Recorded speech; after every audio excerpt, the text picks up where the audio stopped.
Majelis Terapi Hati menjelajah sampai mengerti. Tanggal 14 ya, 14 Sa'ban. 14 apa 16 hari ini ya? 14 ya, 14. Mungkin ini disebut dengan pertengahan, ada yang mengenalnya dengan nisfu Sa'ban. Tapi yang paling penting atau tengah, pangkal dan ujung, sesungguhnya Allah Subhanahu wa taala di bulan Sa'ban menurunkan perintah kepada Rasulullah sallallahu alaihi wasallam. Apa perintahnya? Perintah mengenai kurikulum Ramadan. Di bulan Ramadan tentu kita mengenal yaitu puasa, saum. Karena itu tentu puasa itu terkumpul semua jalan ketakwaan. Maka oleh karena itu puasa butuh kesiapan fisik dan mental. Karena kesiapan fisik dan mental, lahir batin, jasmani dan rohani kita perlu disiapkan. Maka turunnya ayat mengenai perintah mengenai puasa itu di bulan Sya'ban. Tepatnya di tahun kedua hijrahnya Rasulullah SAW ke Yasrib atau Madinah. Pada waktu itu Rasulullah SAW bukan belum mengerjakan puasa, tapi sudah mengerjakan. Tapi tentu puasa yang dikerjakan beliau adalah puasa yang kita kenal dengan puasanya Nabi Musa, yaitu puasa Asyura, puasa 9, 10 dan 11.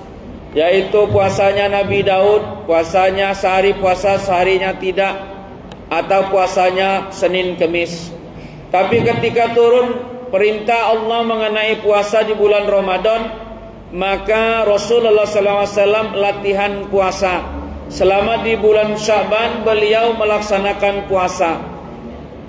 Kalaulah tidak bulan Sya'ban mau menandakan dengan awalnya Ramadan itu supaya terpisah dan bisa dihitung jumlahnya, maka Rasulullah pasti akan menggenapkan di bulan Sya'ban 1 bulan penuh berpuasa.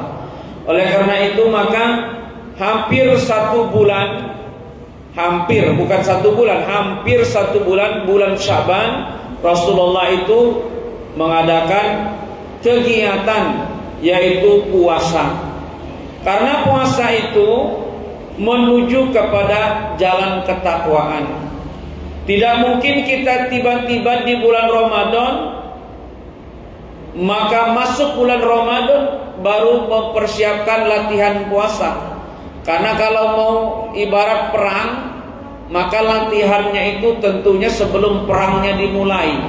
Kalau sudah perang dimulai baru latihan, itu namanya belum siap. Kenapa? Karena ada hidangan paling istimewa di bulan Ramadan, yaitu disediakan 1 malam yang di malam itu lebih baik daripada 1000 bulan. Maka siapa saja yang pada malam itu dia mengadakan amal-amal, mengadakan perbuatan kebaikan, berbuat sungguh-sungguh menuju kepada jalan ketakwaan kepada Allah. Bisa berupa dia zikir, bisa berupa dia sholat tahajud, bisa dia berupa ngaji, tadabbur Quran dan seterusnya. Jika dia lakukan pada saat itu turunnya malaikat-malaikat, maka tentu dia akan mendapatkan nilai ibadah sepanjang lebih kurang. Jika dikonversi, dihitung dengan tahun jumlahnya lebih kurang. Ulama menghitung 89 tahun tanpa henti beribadah. Berarti nilai kita seperti juga malaikat. Malaikat itu kan kalau dia beribadah kan sepanjang waktu, tidak ada hentinya. Kita juga bisa seperti itu. Kalau kita mendapatkan nilai ibadah pada 1 malam di malam-malam ganjil, malam Lailatul Qadar, kita mendapatkan malam itu. Bagaimana kita bisa mendapatkan malam itu? Maka yang paling penting adalah jalan itu adalah menuju kepada Ramadan. Maka menuju kepada Ramadan dipersiapkan dimulai bulan Sya'ban. Apa amalan paling tingginya? Ya amalan puasa. Kenapa amalan puasa? Karena ketika kita berpuasa ada amal-amal yang bahkan ketika kita mengurangi atau menghilangkan atau menjadikan pahala puasa kita makruh sekalipun amalnya, maka kita tidak mau. Karena apa? Karena itu maka kita menjaga puasanya. Apa amalan-amalan yang membuat kita batal, makruh dan seterusnya itu? Nah, itulah yang disebut dengan konsepsi kurikulum Ramadan yang komprehensif lengkap selama 1 bulan penuh. Kalau kita butuh waktu misalnya kadang-kadang 3 hari, 7 hari, mungkin juga 40 hari, atau mungkin 100 hari kalau orang meninggal dihitung seperti itu, maka konsep Ramadan Allah sediakan dengan konsep 1 bulan penuh itu supaya kita konsisten beribadah selama 1 bulan penuh. Ketika kita konsisten beribadah, konsisten dalam jalan ketakwaan, maka tentu semua kita bisa setelah Ramadan keluar sebagai pemenang, kembali kepada fitrah, maka jalan hidup kita menjadi lebih baik ke depannya. Nah, harapan itu tentu ada di dalam Ramadan. Bagaimana kita mencapainya itu? Maka kita butuh latihan. Latihannya itu adalah latihan puasa.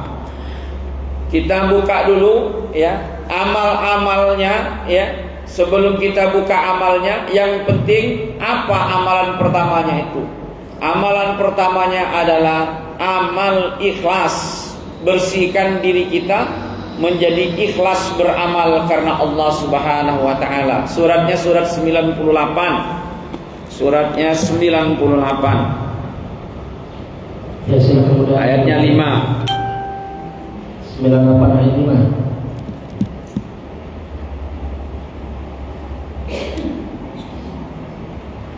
Sudah ketemu silakan.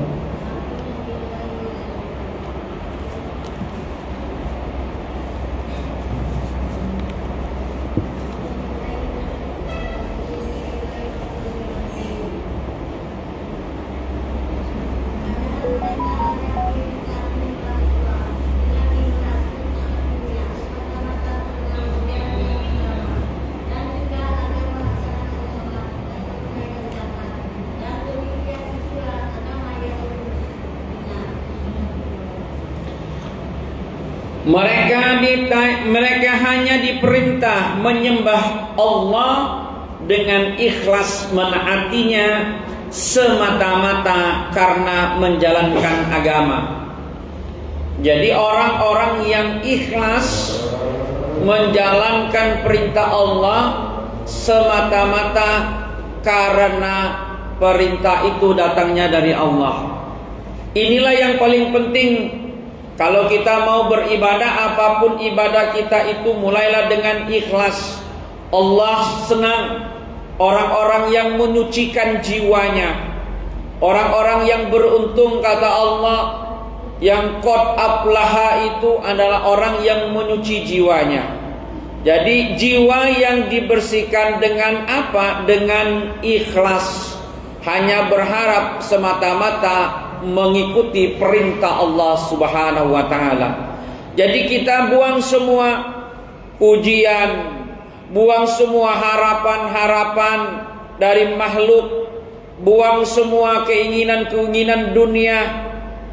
Semua ibadah, apalagi perintah mengenai suatu ketaatan di dalam ibadah kepada Allah, jangan ada sesuatu yang membersamainya. Supaya apa? Supaya tumbuh nilai-nilai keikhlasan di dalam diri kita.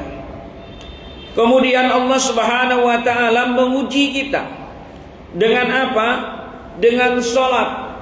Pertama kali tentu apa yang diuji dengan ikhlasnya? Orang-orang yang wasta'inu bis-sabri was-shalah. Orang-orang yang sabar dalam salatnya. Karena orang-orang yang ikhlas pasti dia sabar dalam sholatnya. Tidak ada ditemukan kehusuan, tidak ada diterima orang yang sholatnya kecuali yang khusyuk, kata Allah Subhanahu wa taala. Jadi kalau kita mau memulai langkah pertama ikhlas, ciri kita ikhlas beramal, amal pertama perbuatan kita adalah ikhlas untuk sholat. Orang yang ikhlas untuk sholat, dia tahu jam jadwal sholat. Dia tahu jadwalnya sehari 24 jam 17 rakaat. Dia tahu zuhur jamnya berapa. Dia tahu asar jamnya berapa. Dia tahu maghrib jam berapa. Dia tahu isya jam berapa. Dia tahu subuh jam berapa. Kalau dia tahu jadwalnya, maka dia mengatur seluruh sendi kehidupannya sebagaimana dia mengikuti jadwal rotasi waktu yang telah Allah tentukan kepada sholat. Kalau tahu kita jadwal sholatnya zuhur jam 12 lewat 15 misalnya, maka mana mungkin kita keluar rumah jam 11.30, karena pasti kita ketemunya di jalan. Kalau kita mau keluar rumah, ya habis sholat duha jam 7, jam 8 keluar rumah. Kenapa? Ada waktu yang cukup untuk sampai waktu zuhur. Tapi kita leha-leha di rumah, tiba-tiba jam 12 kita keluar. Artinya kita tidak mengetahui esensi kehidupan. Karena kehidupan kita ini menunggu waktu sholat, menunggu waktu berbuat kebaikan, menunggu waktu kematian. Jadi kalau waktu sholat kita abaikan, berarti kita tidak tahu, tidak paham tentang kehidupan. Wa ma khalaqtul jinna wal insa illa liya'budun. Tidak kuciptakan kamu kecuali untuk beribadah kepadaku. Ma uridu minhum mir rizki wa ma uridu ayyutimun. Sesungguhnya akulah yang memberi rizki dan akulah tidak minta makan dengan kamu, kata Allah, ya. Jadi di balik rahasia kita beribadah, Allah turunkan rizki. Nah, ibadah itu ada yang makhdo, menyembah kepada Allah, ada yang bermuamalah sesama manusia, berbuat baik, berinteraksi sosial, ketemu manusia, silaturahim, bla bla dan seterusnya. Jadi kalau kita mau mengatur jadwal sebagai esensi kehidupan supaya kita dimudahkan oleh Allah, maka disayang oleh Allah. Siapa yang mau disayang? Sama bos, sama atasan, sama teman. Biasanya orangnya kalau di kantor duluan datang. Kalau di tempat kerja, jualan dagang duluan datang. Kalau orang buka dagangan jam 7, kita dagangan buka jam 10, kira-kira disenangi tidak sama kawan tempat kita sama-sama kerja di Pramuniaga? Enggak senang dia. Kenapa? Ya kerjaannya numpuk gara-gara kita enggak kerja. Begitu juga dengan Allah. Kalau kita mau minta apa-apa kepada Allah, ya harus berbaik-baik kepada Allah. Maka disebut dengan silah. Salat itu silah. Silah itu tersambung, terhubung. Apa hubungan menuju kepada Ramadan? Silanya itu adalah salat. Silahnya itu salat. Terhubung. Salat artinya terhubung kepada Allah Subhanahu wa ta'ala. Maka sholatnya itu perbaiki. Apa yang kita perbaiki? Perbaiki dengan waktunya. Waktunya itu harus sesuai, ya, dengan apa yang telah Allah tentukan. Allah mengatakan bahwa sungguh sholat itu telah ditentukan waktunya. Karena waktunya sudah ditentukan, maka sholat itu akan lebih baik ketika di awal waktu. Di awal waktu. Kalau untuk urusan yang la'allakum tattaqun, bagi ibunda-bunda ayah sekalian yang hari ini datang, ciri kita bukan hanya 5 waktu. Kalau 5 waktu, anak yang baru akil balik, yang tidak akil balik juga ngerjain yang 5 waktu. Bahkan dia sebelum orang sholat maghrib sudah ada di masjid, anak-anak kecil itu pengen sholat maghrib, ya kan? Nah, kalau kita yang sudah dewasa menuju masa-masa keemasan ini, ya, 50, 60, ya, periode-periode golden age, ya, luar biasa, ya, umur yang sedang berbahagia dan sedang senang-senangnya ini, kan, ya. Nah, ini harus ditambah. Kenikmatan kita itu sedang diganti oleh Allah. Dulu kita nikmat masa muda itu senang makan, Senang apa lagi? Senang olahraga. Senang apa lagi? Senang macam-macam ya. Yang sifatnya itu hubungannya itu banyak hubungannya kepada manusia. Nah, nanti 50, 60, 70 diganti kesenangannya. Senang sholat, senang zikir, senang ngaji. Kenapa diganti senangnya oleh Allah? Karena sejatinya esensi nikmat itu Allah tukar dengan nikmat baru, bukan dikurangi. Kenapa? Karena kalau olahraga nikmatnya tidak diganti, kaget tak sempat kapan nak lagi nak beribadahnya. Olahraga terus sampai tua, ya dah. Tak kuawa malah tua olahraga, sekali tendang bang patah kaki, tak pacak sembuh lagi. Maka ada yang main bulu tangkis umur 60-70 berhentilah, kaki patah pinggang. Patah pinggang tak pacak diroroi lagi pinggang tu. Ganti baik, jalan baik jadilah pagi-pagi. Kenapa? Makanya umur-umur yang orang-orang olahragawan itu maksimal 30 tahun ya. 35 itu udah berhenti, harus stop. Yang raket gantung raket, yang sepatu gantung sepatu, ya kan? Yang bola gantung bola, ya. Yang leher gantung leher. Karena apa? Semua olahraga itu di umur masa-masa tubuh kita sedang kuat-kuatnya, ya. Allah mengatakan bahwa sesungguhnya ku kembalikan kejadianmu, ya. Kita itu kecil, besar, dewasa, matang, tua renta. Nah, kembali kepada kejadiannya, kubur, ya. Jadi oleh karena itu sholat itu sangatlah penting, fundamental. Karena apa? Sholat itu punya keutamaan, kata Allah, lebih dari seluruh ibadah-ibadah yang lain.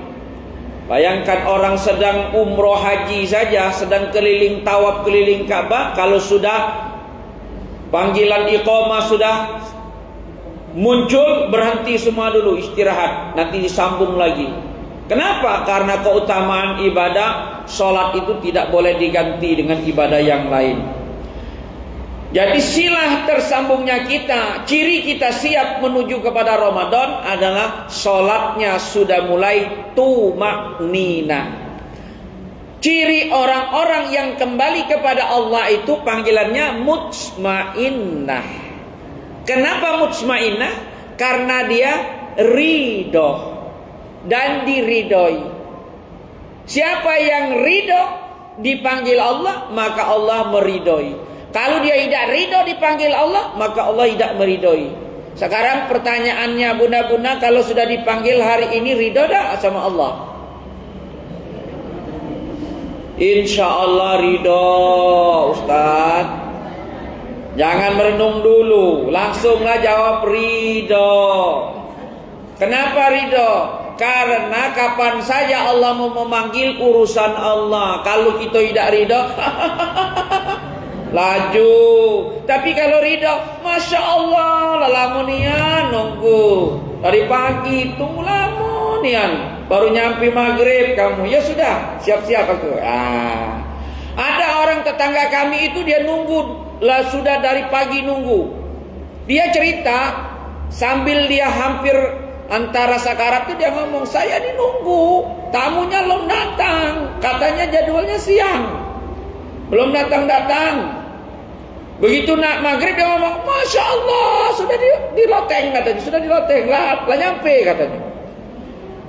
Masya Allah lah nyampe. Sudah itu dah meninggal. Rupanya malaikat maut lah datang menjemput. Karena orang-orang bunda yang beriman bertakwa seperti bunda-bunda ini ridho pasti. Kalau hari ini bunda itu agak ragu dikit, ridho dah. Nanti Allah kuatkan menjadi ridho. Nanti Allah kuatkan menjadi ridho. Karena ada upaya untuk datang kepada Allah. Siapa yang takut kepadaku, kata Allah, kembalilah ke jalanku. Bunda-bunda kan takut sama Allah, maka datang ke majelis ilmu ini karena takut. Nah, kalau takut dengan harimau berlari ngejauh, tapi takut dengan ancaman Allah ngedeket sama Allah. Walaupun ya Allah aku ni takut, masih ya Allah belum siap nian. Nanti Allah siapkan jalannya.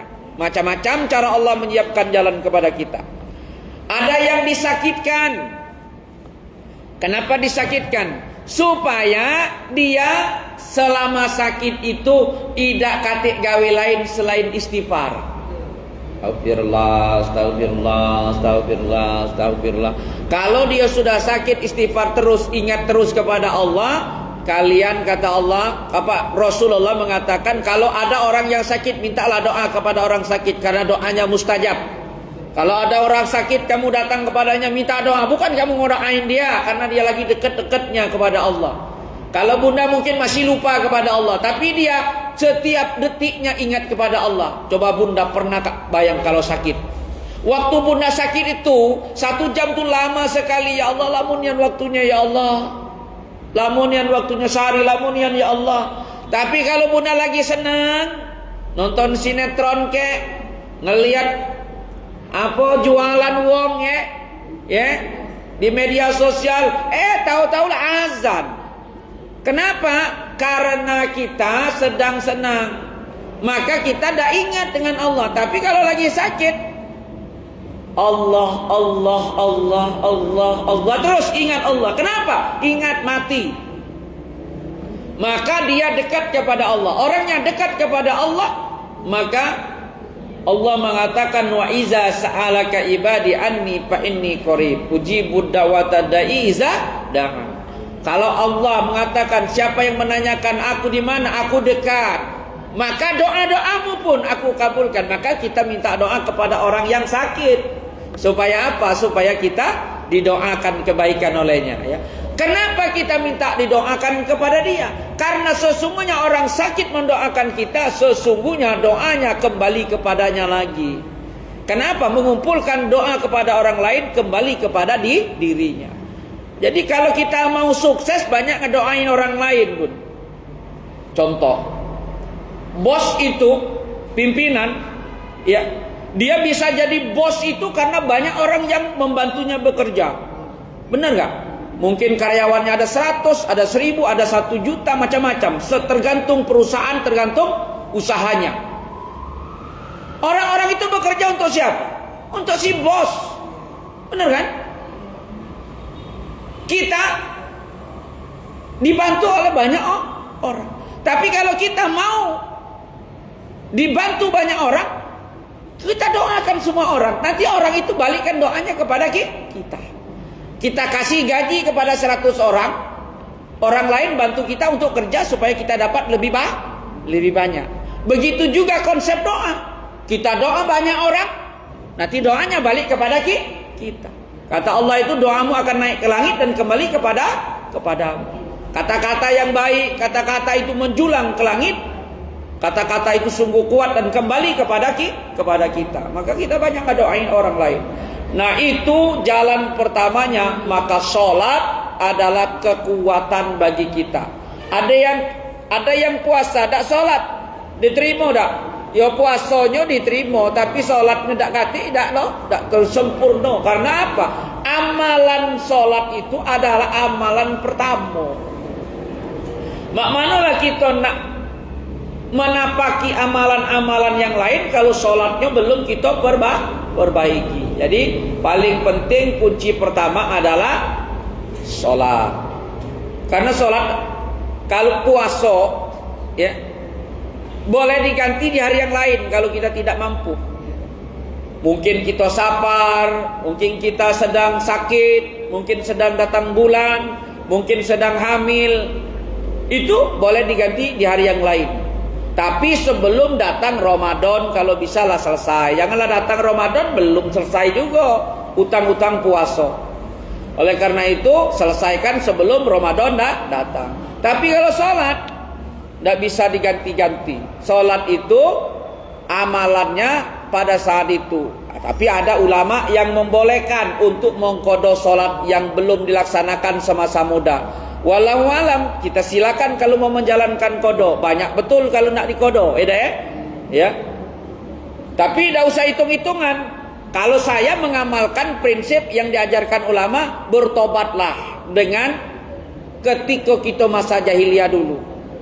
Bertobat sungguh-sungguh, tubu ilallah, bertobat sebenar-benar tobat.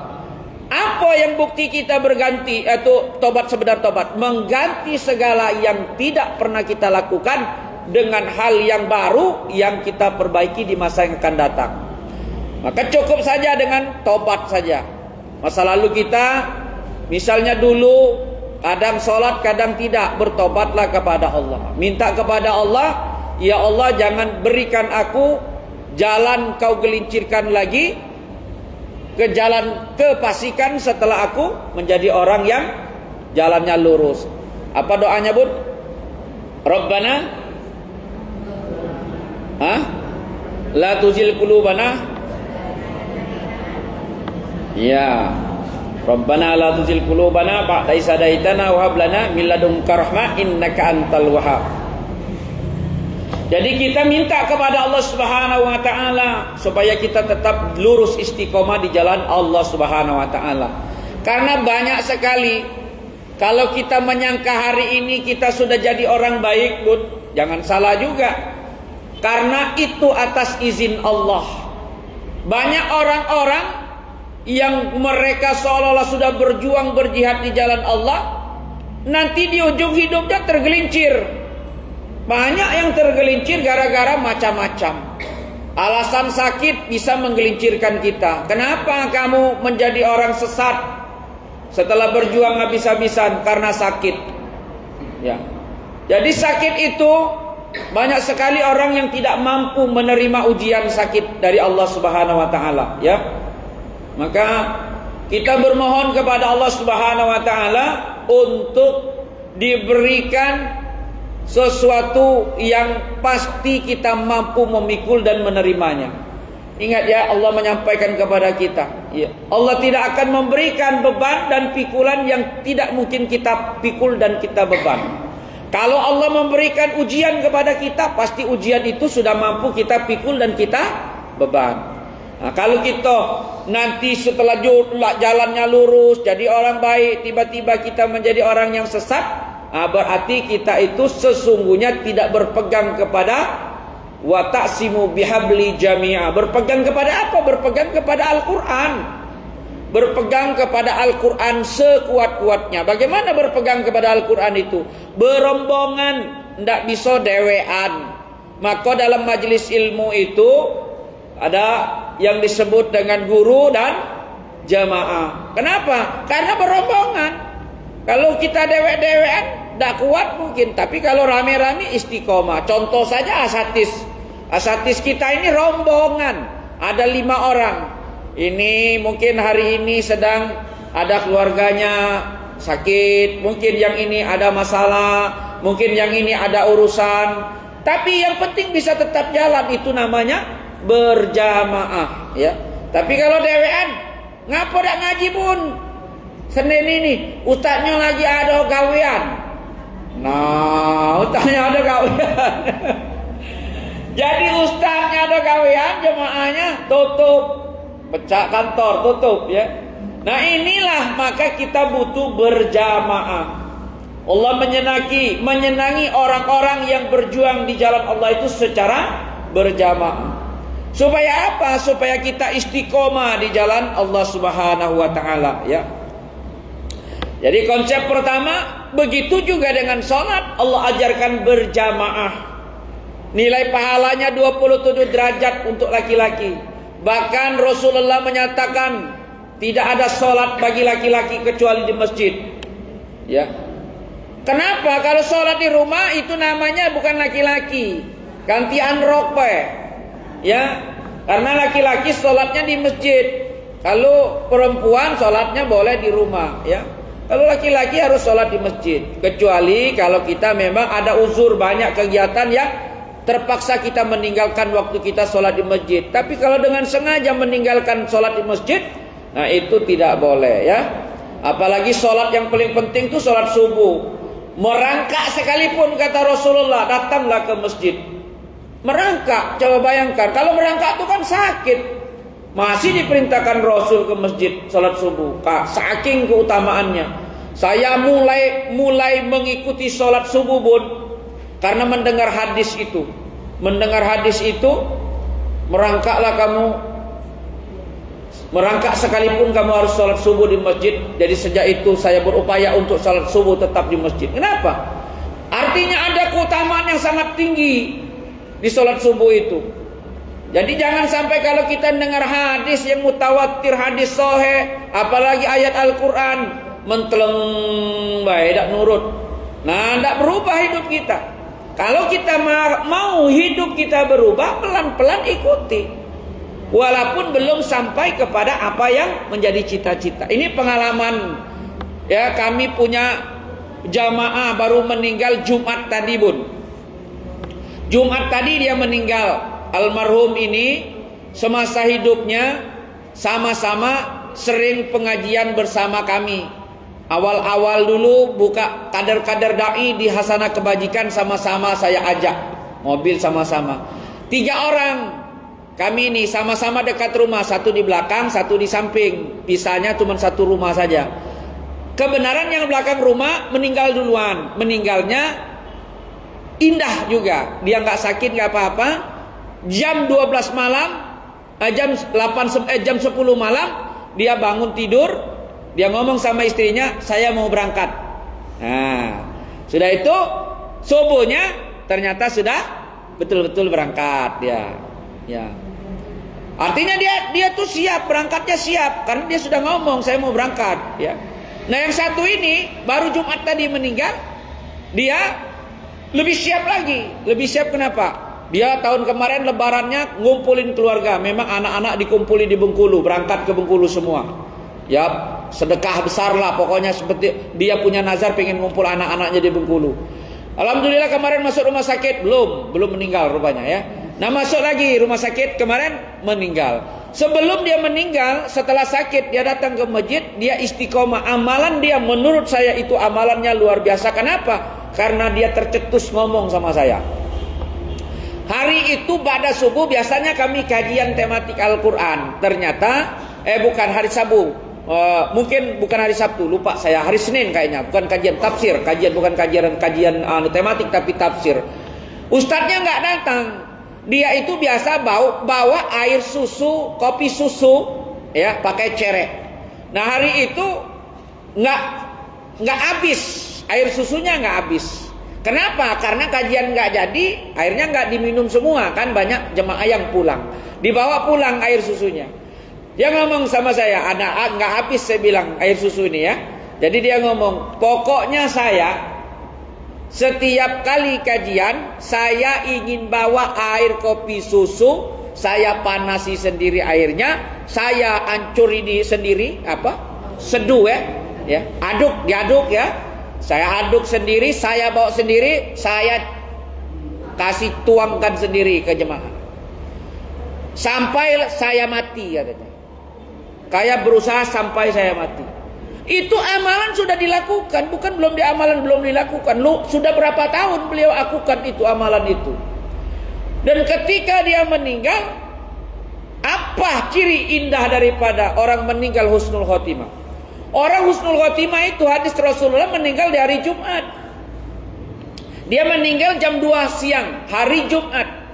Itulah ciri husnul khotimah. Orang-orang yang matinya husnul khotimah itu pemanis di ujung hidupnya itu diberi tanda oleh Allah dengan kematian yang indah. Maka dia matinya di hari Jumat. Orang yang mati hari Jumat, hadis Rasulullah itu adalah orang yang matinya dalam kebaikan, terikat iman dan takwanya selama ini, maka dia tidak mendapat siksa kubur dan mendapat husnul khotimah. Berarti kan tiket surga. Tiket surga, tinggal nunggu di alam barzah. Jadi kalau orang-orang pengen mengupayakan hidup kita, amalan kita yang kita bisa mampu, amalkan, ikrarkan dengan jiwa kita sampai mati. Pokoknya aku nak ngaji di MTH. Selagi kaki aku pacak ngangkat berjalan, selagi aku masih punya napas, aku nak berangkat. Ada yang mengamalkan amalan pengajian seperti itu, Bun. Bahkan dia digendong sama anaknya. Kata anaknya, jadilah bunda lagi sakit, tidak usahlah ngaji. Tidak, aku nak pengen ngaji. Digendong sama anaknya ke pengajian. Matinya juga indah. Jadi kalau kita mau mati dalam keadaan baik, itu ada upaya. Nggak bisa nggak ada upaya. Jadi ada amalan kita masing-masing yang kita upayakan. Kenapa saya meyakini? Saya bilang sama keluarganya, orang-orang yang mati, kebaikan-kebaikan selama hidupnya itu diceritakan orang lain, itu tanda husnul khotimah. Tanda husnul khotimah. Tapi kalau orang menceritakan keburukan selama hidupnya dia mati, itu tidak husnul khotimah, su'ul khotimah. Tapi ada orang yang mati hari Jumat, tapi dia selama ini tidak bertakwa dan beribadah kepada Allah, enggak juga husnul khotimah. Wa mugola mati hari Jumat. Kenapa? Karena terikat dengan perbuatannya selama hidup. Dia bukan untuk nyombong bercerita itu sambil pulang, kebetulan hari itu air susunya itu nggak habis sama saya. Karena dekat rumah kan sambil pulang kan ngobrol. Itu kejadian 1 bulan sebelum meninggal dia cerita. Maka di dalam surah An-Nisa ayat 100 Allah mengatakan, wa ma yuhajir fi sabilillah yajid fil ardi murrahaman katsira wa sa'a wa may yakhrud min baitihi muhajiran ilallahi summa yudrikul mautu. Jika sudah sampai ajal dan maut, maka amalan-amalanmu Allah sempurnakan walaupun belum sempurna. Maka kita yang minta sempurnakan. Mungkin kita ngaji belum dapat ilmunya, mungkin kita ngaji belum sempurna amalan-amalan yang diajarkan oleh guru-guru kita, tapi kita serius, Allah yang sempurnakan. Bahkan orang yang minta kepada Allah pengen hafal 30 juz Al-Quran, ketika dia mati hafalannya baru dapat 1 juz. Allah sempurnakan nanti kelak di akhirat. Ketika malaikat suruh bacakan Al-Quran yang sering kau baca di dunia, baca dia. Bahkan dia ngomong, ngapa lidah aku pacak maco sesuatu yang tidak aku pernah aku baca di dunia. Kata malaikat, kau pernah berjanji kepada Allah untuk hafal 30 juz. Kau sudah berjuang sampai titik kau kematian. Apa kata Allah? Titik kematian. Karena sampai titik kematian, maka kamu disempurnakan. Amal kita menjadi sempurna. Jadi kita bisa, mudah bagi Allah itu. Ya, mudah bagi Allah. Allah menciptakan kita saja mudah, apalagi membangkitkan kita, ya. Seperti Allah memisalkan membangkitkan kita itu seperti hujan dari langit yang tanahnya kering kerontang kemudian saya tumbuh dan suburkan. Begitulah pengibaratan Allah Subhanahu wa taala dalam surah Az-Zumar menjelaskan kepada kita tentang bagaimana Allah menghidupkan orang yang mati. Satu pertama, ya. Apa amalan kita adalah amalan salat. Amal kedua kita adalah amal menjaga amalan itu. Yang paling penting yang kedua adalah setelah membersihkan diri, yaitu kedua saling bermaaf-maafan. Suratnya surat 49 ayatnya 10. Suratnya 49 ayatnya 10.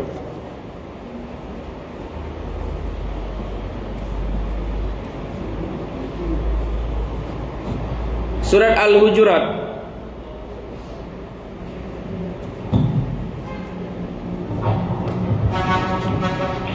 A'udzubillahi minasyaitonirrajim. Bismillahirrahmanirrahim. Sesungguhnya orang-orang mukmin itu bersaudara, karena itu damaikan antara kedua saudaramu yang berselisih dan bertakwa kepada Allah agar kamu mendapat rahmat. Subhanallah. Kita semuanya ini bersaudara. Kalau mukmin itu bersaudara, maka kata Allah, jika kedua saudara itu berselisih, damaikan. Pun kita mau tahu sekarang contoh kita bersaudara yang terikat kuat itu, kalau orang yang mukmin itu bersaudara itu ketika kematian datang kepada seseorang dari antara mereka, kita itu guyup, kita itu kuat. Kenapa? Ketika ada yang meninggal, rame dak yang takziah jamaahnya, rame pun. Ya, terdengar ada yang meninggal di antara kita, yang nyolatkan rame, yang ngantarkan rame, ya kan? Yang datang juga rami. Kenapa rami? Karena mereka saudara. Tapi kita saudara satu nasab, satu darah. Bahkan itu adik kandung, kakak kandung belum tentu seperti itu bisa. Tidak ada jaminan. Bahkan kadang-kadang mereka nggak bisa datang. Cuma sedar mengucap kirim lewat WA. Maaf nian, kami dah baca datang. Kami ada gawian, kami ada ujian, kami sedang luar negeri, kami bla bla dan seterusnya, dan sibuk. Bisa seperti itu. Tapi kalau mukmin saudara, maka dia pasti datang. Maka ikatan persaudaraan mukmin itu kuat. Maka kalau ada selisih paham sesama mukmin, salaman, kita bermaaf-maafan. Amalan di bulan Sya'ban itu, kalau dosa-dosa itu ada istilahnya ruahan itu ya. Ruahan itu tujuannya itu, esensinya, maknanya itu bermaaf-maafan. Kasih sedekah, makan, kemudian saling bermaaf-maafan ya. Karena nak ngumpul ke wong itu biar lemak itu tunjuk makan pula. Ya. Lemak kan, cepat wong datang ya. Benar pun. Coba kalau kita misalnya kalau nak ngumpul wong ndak katik makan-makannya. Dan memang itu sunnah. Kalau nak ngumpul ke wong, bagian dari paling penting ngumpul itu makan-makannya. Tapi makan-makan orang mukmin kan beda dengan makan-makan orang kafir pun. Kalau makan-makan orang mukmin, setiap helai-helai jari yang dia suapi itu kan turun berguguran dosa dan kemudian turun rahmat dan rezeki dari Allah kepada orang yang memberi makan itu. Itu kan makanya penting makan kita, saling makan, saling memberi dari antara kita itu sangat penting. Sebaik-baik sedekah adalah makanan. Maka makanan itu sebenarnya sedekah yang paling baik. Bahkan untuk menggugurkan kafarat, untuk membayar fidyah pun memberikan makan ya. Oleh karena itu kata Allah Subhanahu wa taala, kita bermaaf-maafan ya, yang berselisih bermaaf-maafan. Apa itu? Karena bertakwa kepada Allah agar kamu mendapat rahmat. Jadi cabang takwa di dalam Ramadan bukan hanya menahan lapar dan haus. Kalau menahan lapar dan haus, betapa banyak kata Rasulullah orang-orang yang puasanya hanya mendapatkan lapar dan haus, tetapi tidak mendapatkan pahala puasanya. Kenapa? Karena dia esensi pahala itu dari ketakwaan yang lain, bukan hanya lapar dan hausnya saja. Apa? Dari kemudian hati yang tulus, saling bermaaf-maafan sesama muslim. Itu penting. Yang kedua ya, kita itu kadang-kadang kalau kita hatinya lega, hatinya plong ya, di dalam suatu kegiatan itu bahagia. Tapi kalau kita tidak lega karena ada sangkutan antara satu dua orang, maka kita itu kurang plong dan kurang bahagia. Cobalah kalau kita pernah misalnya ada sesuatu sangkutan sama satu orang, kita maaf-maafan, itu katik regonya pun itu. Dak katik regonya, dak katik jualan di pasar 16. Hati kita itu benar-benar rasanya senang bukan main, bener tak? Bener tak pun? Benar. Tapi kata Allah Subhanahu wa taala, kalau kamu nak pengen yang lebih, kalau kamu pengen yang nak lebih lagi, ada apa itu? Lebih lagi. Yang lebih lagi itu memaafkan kesalahan orang lain. Kita posisinya benar, posisi kita bisa marah, tapi kita tidak galak marah. Tapi kita justru minta maaf sama dia. Itulah wong yang top markotop. Hati orang yang lembut sekali itu. Kenapa dia lembut hatinya? Ya tentu kita amalan berikutnya kita bahas dulu ya. Setelah bermaaf-maafan, amalan yang berikutnya. Silakan dibaca ayat berikutnya, surat yang sama ayat 11.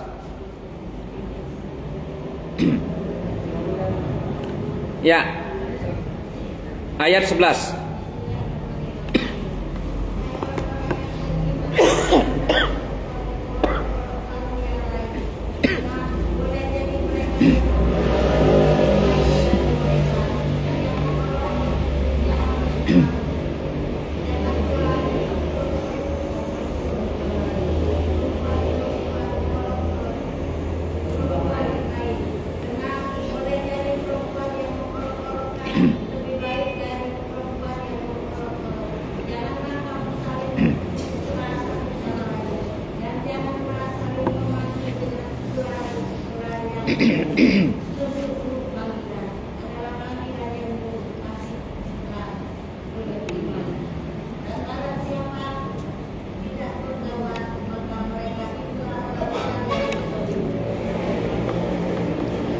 Jadi amalan berikutnya adalah bertobat. Setelah kita bermaafan, bertobat kepada Allah. Bertobat dari apa, Bud? Bertobat dari perbuatan mencela. Bertobat dari perbuatan mengolok-olok mengolok-olok orang lain. Mengolok-olok dan mencela itu, dan memanggil dengan panggilan-panggilan yang buruk setelah dia beriman. Biasanya yang dipanggil yang buruk itu kalau dia kadang sangat fasik. Kata Allah Subhanahu wa taala, orang yang fasik. Orang yang fasik itu adalah mereka Islam tetapi mereka jahiliyah. Mungkin dia preman pasar kalau lanang masih mudanya dulu, maka dia dipanggil mat kapak atau mat kewer atau mat picek atau wauban. Nah itulah kira-kira kalau dialah sudah masuk masjid, sudah hijrah, gantilah, panggillah dengan panggilan yang baik, jangan dipanggil lagi dengan panggilan yang buruk. Oi wauban, bukan lagi wauban namanya, atau mat picak, atau mat kewer, atau mat segala mat. Palembang ini ada balak 1, balak 0, balak 12, balak 6, macam-macam balak, ya. Nah panggilan-panggilan yang buruk itu nggak usah lagi dipanggil. Bertobat dari lisan, kata Allah. Bertobat dari lisan yang tidak terjaga. Jadi mulut kita ini juga puasa. Cara puasa mulut? Karena hasil penelitian, perempuan itu memproduksi kata-kata, tidak bisa diem. Dia lebih banyak 2 kali lipat dari lanang, harus setiap hari harus banyak ngomong. Kalau dia diem mana? Ya. Jadi harus ada kompensasi. Kompensasi ngomongnya apa? Rubah. Kalau tadi prepet setiap kali bertemu uang di pasar, setiap kali belanja sayur pagi, setiap kali bertemu kawan prepet ganti dengan zikir kepada Allah. Astagfirullah, astagfirullah. Tidak berzikir dah apa-apa pun, biar ingat terus pegang tasbih. Kenapa nak pegang tasbih? Dan ingat baca dipecet. Karena kecenderungan wong baru latihan harus ada simbol. Ini contoh Ustaz. Wong ngejek. Kawan nih, caknya hijrah. Ya, pakai baju jubah. Biarlah ada apa-apa. Kau ni hijrah, pecahnya pakai jenggot. Biarlah ada apa-apa. Ngapo? Karena aku masih butuh simbol. Karena aku jahil dulunya. Kalau tak kate simbol, aku kaget lupa. Rambutku hitam ke lagi. Ini kan rambutnya putih. Kalau biasanya rambut kita tunjuk pikop hitam. Kapan nyengok di kaca masih ganteng. Rai ini habis dibersih bun, masuk yang apa namanya salon dan lanang itu bun, ya, yang di main ke, biar kenceng lagi kan. Kalau keluar tuh asger, rai kumis dibuang, jenggot dibuang, jadi cak kinclong, Jadi kalau sudah kinclong, kita lupa man kita ini nak ingat sama Allah. Kalau kita sudah mulai rambut dibiarkan, jenggot dibiarkan, itu untuk menjaga kita pun. Apalagi kita pakai kopca putih, caknya lah balik hajinya, biarlah ada apa-apa. Aku takut, kenapa? Karena haji mabrur itu adalah jaminannya, itu adalah tingkah laku dia setelah pulang haji. Kalau aku pakai kopca putih, aku lupa. Aku nilai sudah balik haji. Kita yang baru ini butuh simbol. Perempuan juga, kalau dia pakai hijab, sudah lebar, sudah bagus, pakai gamis, pakai burka, top bagus, silakan. Ngapo? Yo, kau selama ini awak kupu-kupu malam pakai burka pula. Jangan, tidak boleh dicela. Kenapa? Karena itu cara dia mengingatkan dirinya supaya jadi baik. Karena kita ini masih butuh ornamen penjaga. Kalau tidak kata ornamen, kita balik asal takutnya. Nah itulah. Tapi kalau sudah dia punya makom bagus, lah sudah model ulama-ulama pecah Gus Baha misalnya, ya, nak topinya melintang mah ini boleh, karena topinya kada melintang kan Gus Baha. Nak cari, tak apa-apa, karena dia tak butuh lagi ornamen, karena makom ilmunya lah tinggi. Ini mungkin dia istighfarnya lebih tinggi dari kita, cara istighfarnya ribuan kali. Dia sambil ngomong yang lain, hatinya masih istighfar. Bisa itu terjadi. Kalau kita ngomong yang lain, hati kita belum baca istighfar. Nah, bunda, sholat subuh, baik kapan ada masjid mikrofonnya wah di sana, terganggu Ustaz. Ya Allah, aku nak sholat, suara mikrofon ganggu. Orang macam ayat panjang, terpaksa ina atau ina bena. Terganggu dengan mikrofon sebelah. Nah, orang yang makomnya sudah tinggi, di tengah keramaian hiruk pikuk pun dia baca sholat, tetap dia sholat tak pengaruh, bisa. Ada juga dulu wali kota kita dan rami di ceramah Ampera sholat yo. Dulu ada pernah heboh viral, ada wali kota begitu dan rami bocah Ampera tahun baruan dia sholat bocah Ampera. Ada tak pernah dengar tak? Berapa tahun yang lalu lah, beberapa puluh tahun, 10 tahun yang lalu. Walau alam itu apa nak pecah yang masuk got itu tak ngerti gitu kan. Yang nyingok-nyingok Tapi kalau sejatinya kalau orang yang berilmu tinggi di tempat yang ramai nak kasih gangguan dia. Karena dia begitu ngangkat takbir langsung terhubung dengan Allah, sila langsung. Tapi kalau ustadz masih perlu pemanasan dulu pun. 4 rakaat awal sholat tahajud tuh masih agak kacau. Belum lurusnya, masih agak melayang-layang mungkin bawaan baru bangun tidur, mungkin bawaan badan agak belum, masih urat-uratnya belum lembut. Tapi kalau ulama dia tak lagi butuh, begitu dia angkat takbir langsung tersambung kepada Allah. Maka oleh karena itu beda sekali ya. Apalagi amalannya, setelah amalan kita menjaga lisan, ayat berikutnya Bun. Ayat berikutnya kita baca.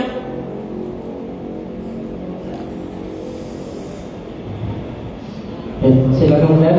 Ya. Sudah habis belum waktu kita? Ya. Dikit lagi ya. Masih lama. Berapa jam? Lagi sudah. Silakan, bila baca.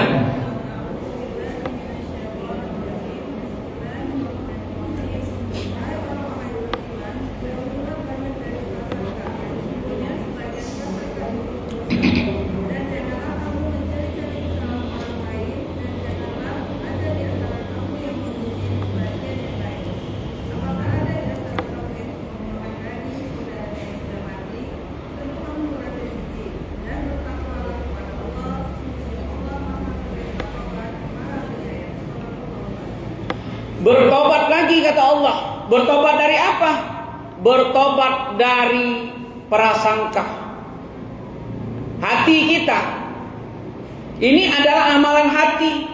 Jadi orang-orang yang sudah menyucikan jiwanya itu, membersihkan kekotoran dari segala prasangka buruk kepada orang lain. Memang dalam surat Qaf ayat 16-17 itu bahwa Allah menyatakan bahwa Allah yang tahu apa yang ada di isi hatimu, yang tahu yang ada dalam dada kita ni kita sama Allah. Tidak dicatat oleh malaikat. Tetapi para ulama mengajarkan ketika ada pikiran yang kotor dalam benak kita, beristighfarlah kepada Allah supaya apa? Menghilangkan kekotoran dari pikiran-pikiran kotor itu. Karena sesungguhnya dari pikiran-pikiran kotor kalau kita biarkan ditiup-tiup sama setan. Karena ditiup-tiupnya semakin besar itu larinya kepada perbuatan. Maka oleh karena itu sebelum besar langsung mati tijaklah supaya tidak mesak lagi, apinya tidak mesak lagi, langsung tijaklah ya. Jangan sampai sempat ditiup oleh setan. Paling tidak ta'awuz, auzubillahi minasyaitonirrajim ya. Paling tidak kita mengucapkan ta'awuz ya, menghindarkan dari bujuk rayu setan, dari tiupan-tiupan setan. Amalan pertama adalah membersihkan hati. Masuk bulan Saban dengan puasa hati kita bersihkan. Yang kedua amalan lisan kita kendalikan dengan bertobat kepada Allah. Yang lalu kita saling bermaaf-maafan. Lalu kita juga menjaga hati kita dari prasangka-prasangka buruk, karena prasangka buruk itu menjijikkan. Sebagaimana seperti Allah misalkan dengan makan daging bangkai saudaramu sendiri, saking jijiknya. Ya. Kalau kita bayangkan, kalau kita buka, kalau kita perlihatkan kepada orang lain, sesungguhnya kita tidak mampu berdiri, Bun. Saking kotornya pikiran-pikiran kita ini, Bun. Banyak sekali pikiran kita itu yang menjijikkan. Dan maka Allah ibaratkan kepada bangkai saudaramu sendiri kamu makan. Saking begitu jijiknya. Oleh karena itu kita bermohon ampun, bertobat kepada Allah dari pikiran-pikiran yang kotor, dari prasangka-prasangka yang buruk kepada orang-orang lain. Berikutnya amalannya itu adalah amalan apa, Bun? Amalan mata. Amalan mata. Setiap apapun yang kita lihat yang buruk itu bermaksiat kepada Allah. Kalau kita mau bersyukur, perlihatkanlah mata kita kepada hal-hal yang baik. Mau kita buka apa kita cukupkan? Masih ada waktu? Suratnya surat An-Nur, surat 24 ayatnya 30. Untuk laki-laki, kita baca untuk perempuannya saja, karena laki-lakinya sedikit. Untuk perempuannya ayat 31, surat An-Nur surat 24 ayat 31.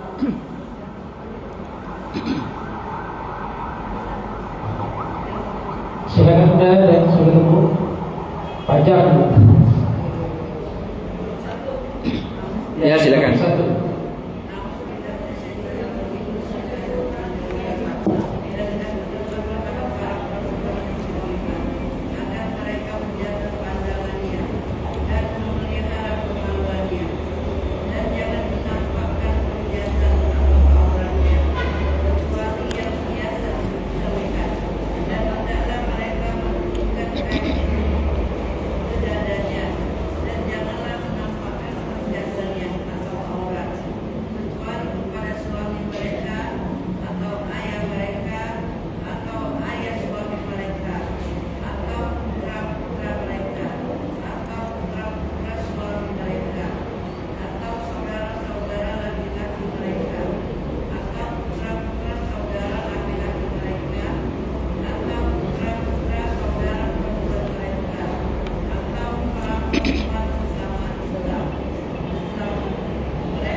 Ya, amalannya itu adalah menjaga pandangan. Karena pandangan itu erat kaitannya dengan kemaluan. Kalau laki-laki cuma dua saja, jaga pandangan, jaga kemaluan. Kalau perempuan jaga pandangan, jaga kemaluan, turunkan hijab kerudungnya sampai ke dada. Dan ada para laki-laki yang boleh untuk melihat aurat. Ada beberapa diceritakan kriteria laki-lakinya yang mana-mana, ini panjang sekali ya. Siapa yang punya hak terkait dengan yang punya waris, punya hubungan waris dengan kita. Makanya waris itu ada hubungannya dengan nasab. Makanya jangan sampai orang yang tidak mengetahui nasab, tidak mengetahui waris, maka dia tidak mengetahui kedudukan hubungan kekeluargaan. Biasanya juga dia sembarangan kepada orang lain ya. Bahkan kadang-kadang perempuan, laki-laki dengan perempuan yang bukan muhrimnya cepaka cepiki.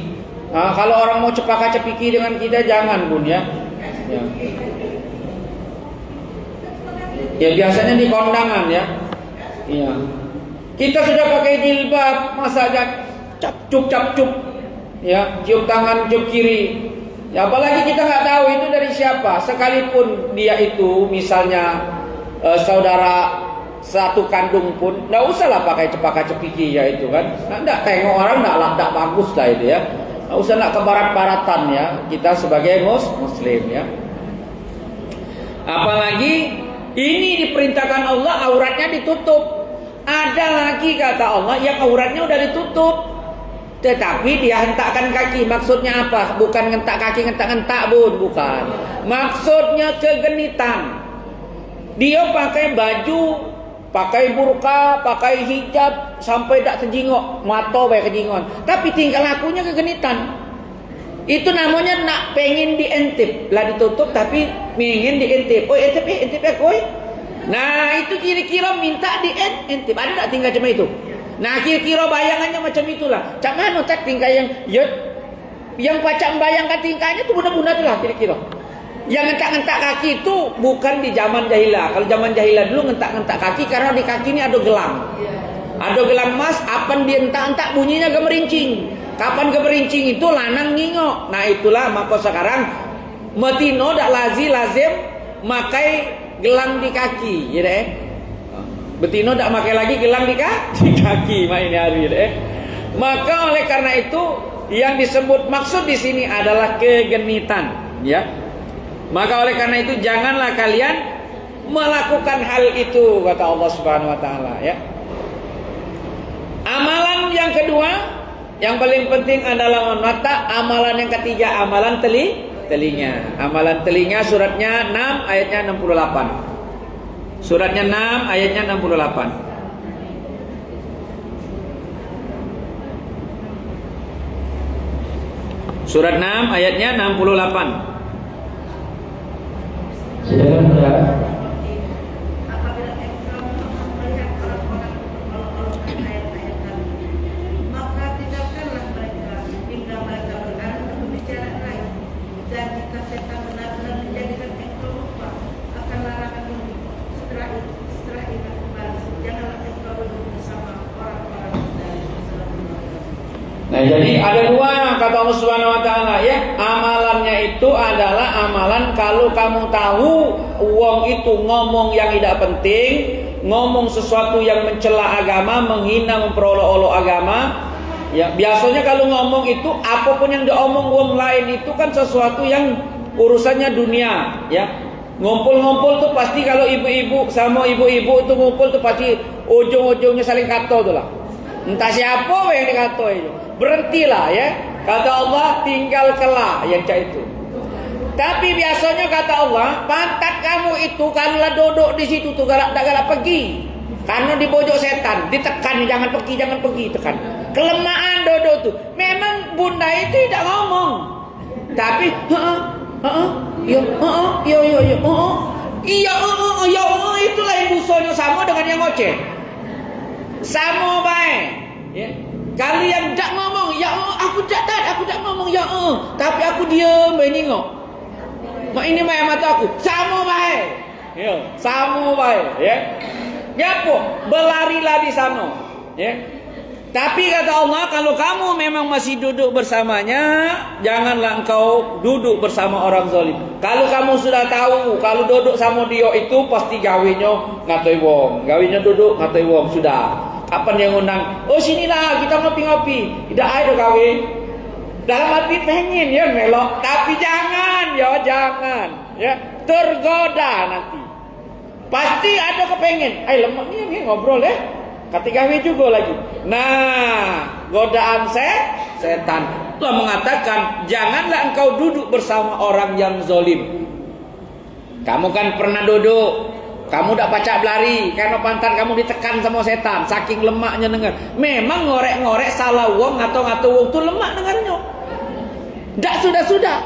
Nah inilah penyakit yang ditiup-tiup oleh setan. Maka kata Allah, kalaulah sudah kejadian yang kedua, kamu tak usah datang sama sekali. Ini kan ada peringatan sama Allah itu. Allah itu tahu. Maka Allah mengatakan, mohon ampun dari kuping-kuping yang tidak galak mendengarkan ayat Al-Quran. Penutupnya di surat Al-A'raf ayat 179. Ayat 179. Al-A'raf 179. Surat 7 ayat 179.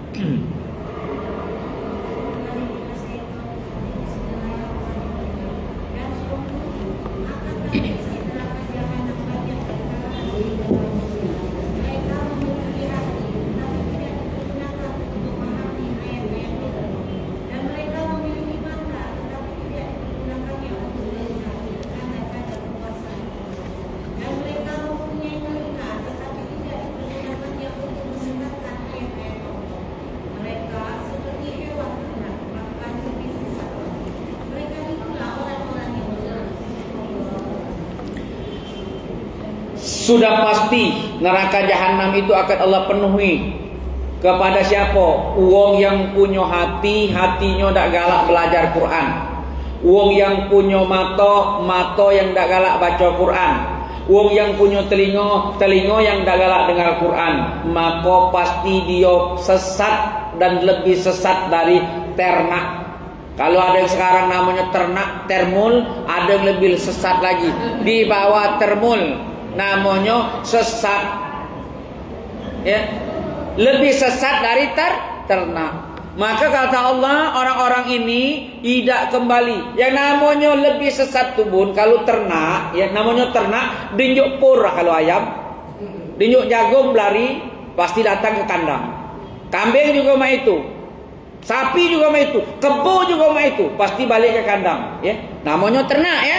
Tapi kalau bukan ternak, sesat tak balik kandang. Nah, itulah orang-orang yang tidak belajar Quran, kata Allah. Mereka yang tidak belajar Quran, kemudian mereka menjadi orang yang fasik dan kemudian mereka kafir. Maka oleh karena itu, kita gunakan waktu kita untuk kita robah. Kalau kemarin senang dengarkan gunjingan-gunjingan, pindahlah beralih mendengar Quran. Kalau kemarin senang melihat yang buruk, pindahlah melihat Quran. Kalau di HP ini gampang bun. Berapa banyak kita berinteraksi dengan Al-Quran, berapa banyak kita berinteraksi dengan bukan Al-Quran, ada di sini, ada datanya. Sehari ini 24 jam berinteraksi dengan Quran 2 jam atau 3 jam, kejinguan. Di HP itu kejinguan. Hitungannya kejinguan. Jadi kalau kita megang HP ini bersaksi dihisap oleh Allah. Tidak Pak, HP kita ini kita buktikan kita memang berinteraksi dengan Allah. Bukan juga langsung ada yang ngomong Ustaz, jangan kalau pegang HP. Sekarang tak baca tak pegang HP, karena HP itu isinya Quran. Gitu ya. Kita sekarang teknologi itu kita gunakan untuk apa? Kalau teknologi kita gunakan untuk baca sirah, dengarkan YouTube kajian-kajian agama, ya, pasti kita akan punya dampak kepada hati kita. Kalau hati kita itu sedang gundah gulana, maka kita mendengarkan ayat Quran yang dibacakan oleh orang-orang soleh. Ya, sekarang kan tinggal ketik apa keluar kalau ya. Cuman bedanya kalau di YouTube, bedanya kita tidak dapat amalan bermajelis. Amalan bermajelisnya itu kalau berjalan ke sini, satu langkah kaki kita itu menggugurkan dosa, satu langkah menaikkan derajat. Yang datang dari Kertapati banyak itu. Kalau sepanjang jalan tu nak dihitung, jingok dalam karung penuh sepanjang jalan tu. Ya, dosanya kalau itu, uang nak jingok, punya siapa ni? Itu sepanjang jalan ini karung perantakan tidak dibersihkan ini. Oh, rupanya kita yang berangkat tadi, bawain kotoran nyampak, kotoran dosa-dosa kita sepanjang perjalanan. Nak lebih abdol lagi dari semalam. Mulai besok pagi nak pengajian. Bawa apa aku ni besok? Hai, baik, sayur kacang baik. Lah masak sayur kacang. Alhamdulillah itu sayur kacang itu pun dicatat sambil tidur kita oleh Allah. Sayur kacang, sayur kacang, sayur kacang oleh malaikat rokib. Sayur kacang, sayur kacang. Kata yang mati ni, sibuk caknya. Sibuk ni Iya, aku sibuk sekarang katanya. Ibu itu buat sayur kacang, terpaksa aku catat terus selama dia tidur. Sayur kacang deh. Ngapa? Karena dia cerdas. Ayah budak katik ini tak sempat hari ini. Aku nak beli yang jadi untuk Ustaz. bukan Ustaz minta ya, mohon maaf ya. Itu juga bagus. Ayah aku tak baca. Kalau mak itu aku impak katik duit. Perasan telepon. Itu pinjam duit kamu untuk apa? Besok kami nak pengajian. Pinjam 20.000 untuk impak. Itu dicatat oleh malaikat. Padahal kita belum berimpak hari ini. Celengannya lah jalan belum? Belum jalan celengannya. Sudah. Semalam kita bawa duit 20.000, Rokib catat impak 20.000, impak 20.000, impak 20.000. Makanya jangan ngejut pun, harus rencana. Impaknya berapa jangan nyingok dompet di kantong narik hari inilah. Ada yang 100, ada yang 50, ada yang 20. Ada yang 10, 5.000, 2.000, 2.000 boru. Langsung 2.000 boru ya. Jangan direncanakan dari rumah. Hari ini caknya agak besar dikit, kebenaran dapat duit 50.000. Itu 50.000 tuh dicakit rokib. Nyatet 50.000, 50.000, 50.000, 50.000. Makanya menjadi orang yang bahagia selama tidurnya itu karena dia punya rencana. Jadi orang yang tidur itu seperti itulah orang yang wafat. Diceritakan dalam surat 39 ayatnya 41.